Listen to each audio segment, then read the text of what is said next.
2020년 6월 11일 하나님 나라를 시작하는 말씀 묵상 시간입니다. 오늘 우리에게 주시는 하나님의 말씀은 고린도전서 7장 1에서 5절까지의 말씀입니다.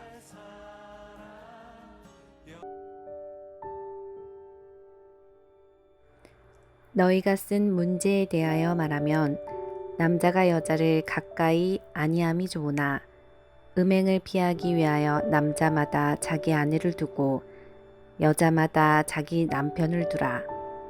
남편은 그 아내에 대한 의무를 다하고 아내도 그 남편에게 그렇게 할지라. 아내는 자기 몸을 주장하지 못하고 오직 그 남편이 하며 남편도 그와 같이 자기 몸을 주장하지 못하고 오직 그 아내가 하나니 서로 분방하지 말라. 다만 기도할 틈을 얻기 위하여 합의상 얼마 동안은 하되 다시 합하라. 이는 너희가 절제 못함으로 말미암아 사탄이 너희를 시험하지 못하게 하려 함이라. 오늘 말씀은 고린도전서 7장입니다.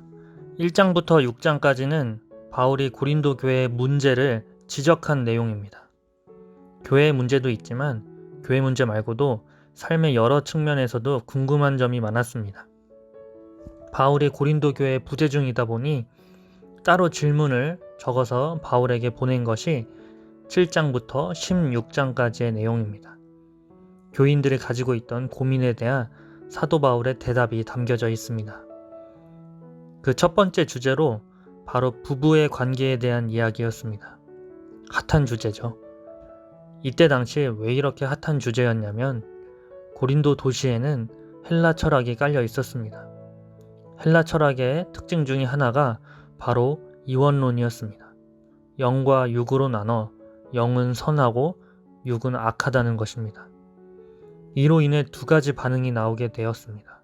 하나는 방탕주의, 또 하나는 금욕주의입니다. 교회 안에서 방탕한 음행도 많이 일어났지만 반대로 금욕주의에 휩쓸려 부부임에도 불구하고 부부 생활을 하지 않는 사람들도 속출하기 시작했습니다. 이런 배경에 있는 고린도 교인들에게 바울이 이야기하는 것입니다. 2절 말씀입니다. 음행을 피하기 위하여 남자마다 자기 아내를 두고 여자마다 자기 남편을 두라.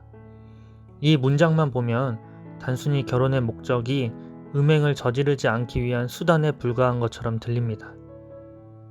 이 문장에는 두 가지 모두를 포함하고 있습니다. 아내가 있음에도 불구하고 음행을 저지르는 방탕주의 사람들과 반대로 아내가 있음에도 불구하고 부부 생활을 하지 않는 금욕주의자들 말입니다. 방탕주의 사람들과 금욕주의 사람들 모두 자신의 남편과 아내에게 최선을 다하라는 말입니다. 그리하여 3절에서 5절까지 서로에게 책임을 다하라는 말을 보면 바울이 단순히 결혼의 의미와 목적을 격화시켰다고는 볼 수 없습니다.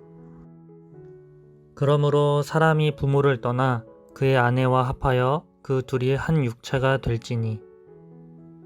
결혼식 주례 말씀 본문으로 정말 많이 듣는 말씀입니다. 그런데 이 말씀이 어디에 있는지 아시나요?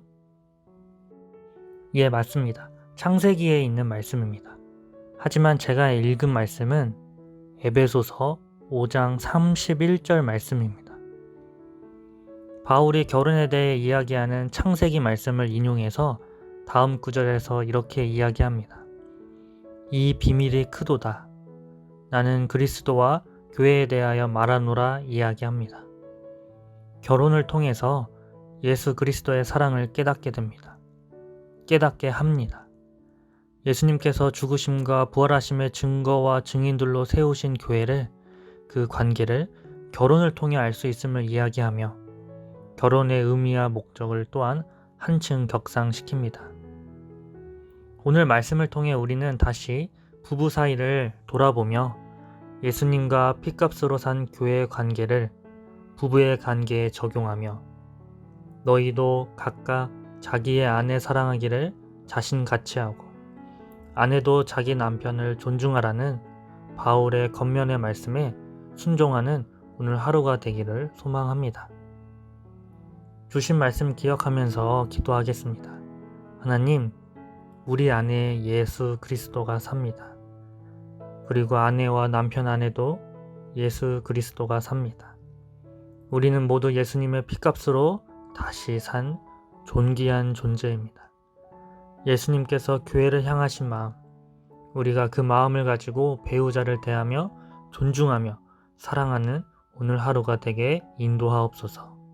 다 같이 기도하시겠습니다.